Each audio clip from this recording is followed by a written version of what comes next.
Hey, how you doing? All right, this is literally the corn broom. This is the corn broom. So basically this is from a material called broom corn. You can actually feel it if you'd like to. So broom corn is a type of sorghum. It's similar to wheat, but it's not the same thing. So people that are allergic to eating wheat, they can eat sorghum. So there are a lot of sorghum breads and beers and things like that. But this particular strain is called sorghum vulgare. Layman's terms, it's called broom corn. And broom corn grows about 10 to 20 feet high. 10 to 12 feet high, covered with a husk and filled with seeds. So it looks like corn as it's growing, but again, no relation. Just a lot of wheat products in the 18th and 19th centuries were being referred to as corns. So what I did here is that I have the handle. The handles already have these pegs that I put into them. And then I layer on the broom corn as I go. So I have 16 pieces of broom corn on here. So I just put those on, put on this little X pattern, which is going to help to keep it tight when you're sweeping with it. And now I'm just going to taper down the stalks at an angle. So we're just going to go here. Even though this looks like a giant butter knife, this is actually designed to cut through stalks, but it's just kind of funny looking like this. All right, so now that we have that, let me just trim one other spot. Okay, for next thing is that we're going to put on the outer layer. Now the outside layer soaks in a bucket of water for at least an hour. Ideally it goes faster with warm water, but this has been in pretty much all morning, so should be good to go. So we're just going to layer this on. Just going to grab the stalks that I want to use for it. I want them to be similar in length because we can only go as long as my shortest stalk with the woven design that you see on these brooms over here. So that's what we're going to be doing next. So I'm going to put on 13 or 15 pieces on the outside. And again, this is just so that way I can bend them. That's why they're wet. Otherwise, they would just snap like the dry one that you held before. Just looking for the right ones to use. This is just broom maker preference here.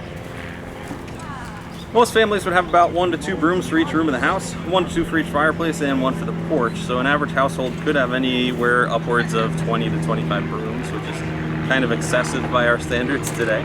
Was it expensive to buy? So yes and no. If you were going to buy it, it was expensive. But a lot of people, well, meaning like 12 cents. But a lot of people knew how to make brooms. This is something that got lost over time because this was not a historic trade. This was a skill that a parent would teach to their son or daughter. So this is something that got passed down, and then eventually when people just started buying more and more brooms, people stopped making them. Which is why there's hardly anybody these days that knows how to make brooms. Yeah. That's kind of why I like to do it. It's not one of those things that people often think about when you open up people go into an old barn and they go, man, I wonder how that was made by the woodworker, or how was that made by a blacksmith. Nobody really looks at a broom and goes, how was that made, you know? So that's why I like to show it off. It's just something unique and different. So we're gonna put on, these are the last 3, and then we should have 13 pieces on here. You know what, I lied, we're gonna do 15. Sometimes the more just makes it look a little bit more full. Just trying to find ones again that I want to use here. There we go. Okay, next we're going to do another X pattern, and then we're going to get into the woven design. Now this style of broom is one that's from around the 1840s or so, but only the wealthy would have been able to afford it, which is why it has a decorative pattern. Like I said just before, it costs about 12 cents for a round broom. Round brooms are what these are. You're most familiar with seeing flat brooms that look like that. That's an added step, and that doesn't come around until around the 1850s or so by either the Amish or the Shakers. Yeah, so... All right, it's just about done with that X pattern. Okay, cool. What I'm going to do is tighten it up a little bit more. I'm adjusting this knob, which is twirling my twine, putting pressure on the wood, and putting pressure on my twine, keeping this tight. It's a pretty cool machine. It's called, technically it's a broom winder, but again, layman's terms, it's a broom making machine. It's extra pair of hands, so it holds the handle for me and it keeps the twine nice and tight. So you do not need one, but with it, it takes about 15-20 minutes to make a broom start to finish, whereas without, you're gonna need somebody else to help you, and it could take about 4 hours or so, depending. So we're just gonna get this on here. Thank you. Yeah, no problem. Have a great day. And we keep on going around and around. Right now we're going to go kind of slowly just to make sure that all these stalks are not going to snap, because that's the water level in the bucket. And you might see some stuff spewing off. That is just water. It's been soaking in water. A lot of times people think that it is oil of some sort.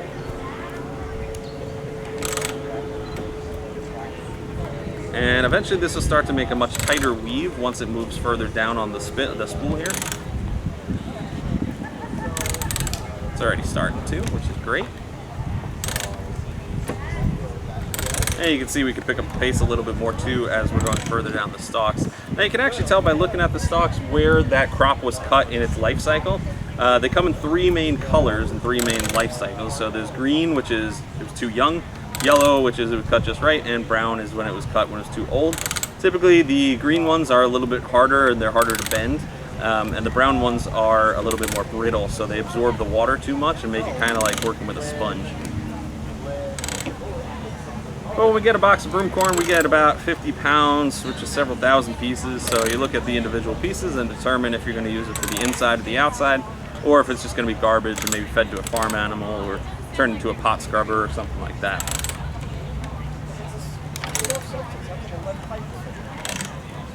So we're just going to keep going. You can really see that pattern coming out now, and you can really see those colors while the material is soaking wet like this.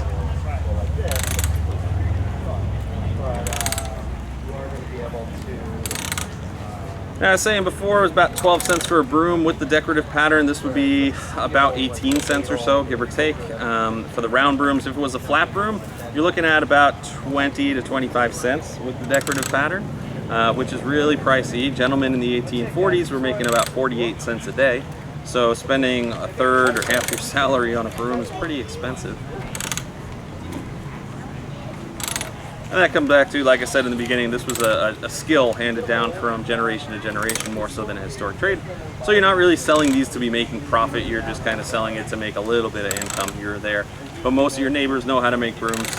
This would be like if you're going into Manhattan for something, maybe you could bring these, or maybe you sell them to a merchant, he could sell them in Manhattan. Whatever works to get you a little bit more on the side.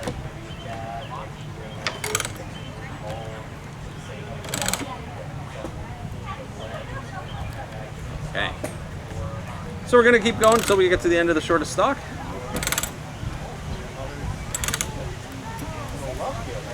Now people would demote their brooms over time.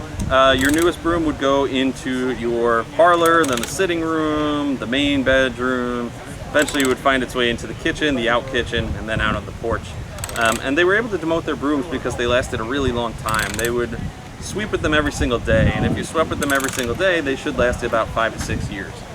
So they would move it around because they didn't want the dirt from the kitchen going into, you know, the sitting room or anything like that. So that's why they would move them around. It always works dirt down, not up.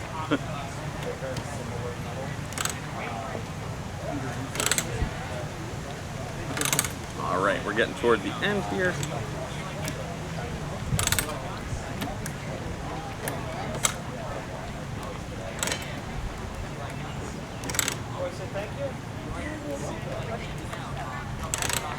Gonna tighten it up a little bit more. Look at this. What? Ask him what he's making. Oh, he's making a broom. Hey guys, yeah, I'm working on making a broom. You guys have a broom in your house? Do you guys use the broom in your house? Yeah, all right, there we go. So before they had vacuum cleaners, brooms are pretty much all that they had. And then even once they had vacuum cleaners, they still used brooms, just like we do these days too. But these types of brooms are called round brooms. So obviously the whole broom itself is not round, right? Just the shape of it. And then in the mid-1800s, then they decided to clamp them and sew them flat, and that's how we get flat brooms, like is pretty much all that they sell now in stores. Flat brooms are great. Round brooms are actually made for hardwood floors and flat surfaces, but they do work better than modern-day vacuum cleaners on carpeted floors. Then you can also make hearth brooms. Hearth brooms are for fireplaces, so they have a shorter handle, slightly less material. You make those rounder flat. You have rounder flat whisk brooms. You got pot scrubbers, which are kind of like a 19th and 18th century Brillo pad. There's a coarse side and a fine side. And then you've also got cake testers, which are made from the stronger material down here. And the cake testers, you would pull out a piece and stick it in your cake like a toothpick or a fork. See if it's done. Did you say the broom was better than a vacuum? Mm-hmm. Really? Yeah, it gets deeper down into the fibers and picks it all up. There was actually, probably University of Michigan, because that's where the Henry Ford Museum is. But they actually did a test between one of their brooms, I believe, and a Dyson. And the broom picked up more material. That was, I mean, at this point, that was probably like 20 years ago. But yeah, it's still pretty good. That was a round broom, you said? Round broom, yep, yeah. I know what you're purchasing. So if you guys want to feel this material, this is called broom corn, but give it a feel with the bristles and then feel how hard that stalk is too. And so that's why we soak the outside layer here, so that way I can bend the stalk, because otherwise if I tried to bend that, it would just snap, but it feels kind of like bamboo, right? Wait, why are you putting them up and why are you putting them down and putting them back up again? Yeah, good question. So I'm making this pattern on here, right? So basically, when I lift it up over the twine, okay, I'm making one of these parts where the twine's under it, and then I'm doing that. So I'm making this whole pattern come out by lifting up every other piece. So we're actually kind of at the end here because this guy's way too short for me to work with, okay? So we're gonna go like that, and I'm just gonna tighten it up just a little bit more. Now I'm gonna lock down the stalks into their respective places here. So they're just gonna be locked in next to each other. All right. Okay, from here I'm gonna put on this loop. The loop's gonna create a tight invisible knot. Invisible meaning that it's just gonna be underneath the twine so you won't be able to see it. So we're just gonna lock that in. I'm gonna add some back pressure, which is where I'm gonna lightly hold here, and this might start to sound like an old creaky ship or a wooden door in like a horror movie or something, but we're just gonna go through like this, okay? And we're tightening it up. Basically, if I tried to keep on tightening with the knob on top of the machine, it'll snap this part of the twine, and it still might snap while I'm holding it, but there's less of a chance. All right, from here I'm going to cut down the twine. Okay, and now what's holding the broom together is my fingers, right? So it's not that I have to like pull it or anything, it's just that I'm holding it in place so that way it's not releasing itself. Okay, gonna send it through the loop. And now we're gonna pull it out. And now the broom's holding itself together so it can be released from the machine. From here, what I'm gonna do is cut about 1/4 of an inch or so away from the bottom of the twine. Okay. And this is kind of a silly looking knife, but tools are designed for what they're used for, so this is actually the proper design to cut through stalks like this. And then we're gonna release it from the machine. So now we have a broom right here. How many did I make? Today, this is my 5th one. Wow. Yeah, but you guys can pass that around right now. It's kind of wet, so it's a little heavy. When it fully dries, it weighs less than a pound. Yeah, the bottom is wet. Yeah, if you touch this part, it's really wet. But you guys can touch it and smell your hands if you want to. That's what the crop really smells like. It smells like a sweet dirt. Isn't that a nice smell? Anyway, so we're gonna cut that down so that way it would be good for sweeping. Lots of ants over here. Love my brooms. That's okay. That's pretty cool, right, Buzz? All right, so let me steal that so that way I can cut it down, because I can always cut it. I can't put it back, right? So in like the fall, I'll usually leave these like this because sometimes people like it for aesthetics or costumes or things like that. But given that it's June, we're gonna cut it down here. Okay. Now this tool is called a fodder chopper. Fodder is a way of saying animal food. And so this is used for cutting animal food. This is technically called a hay, straw, and stalk cutter. And ones like this in the 1840s went for about 23 bucks. Again, men are making about 48 cents a day at that time. So we're gonna cut real quick. Okay. Is this wheat? This is sorghum. So sorghum and wheat are like cousins. But people that are gluten-free, so if they're allergic to eating wheat, they do eat sorghum. Now I'm gonna get the dust and dirt out of here. I do apologize if let's go this way. All right. So even though it's natural material, it does contain a lot of dust and dirt. So we're just gonna get that out.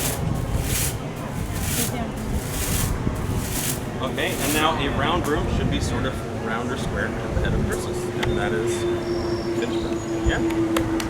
Yeah. So I'm just gonna do a little trimming, and then otherwise that's a good broom. But yeah, you go enjoy the rest of your day. Yeah. Now, do you sell those? I do sell them. Yeah, What do they go for? I sell them for $30. $30? Yeah. Yeah. Yeah. We take cash and work hard. Yeah.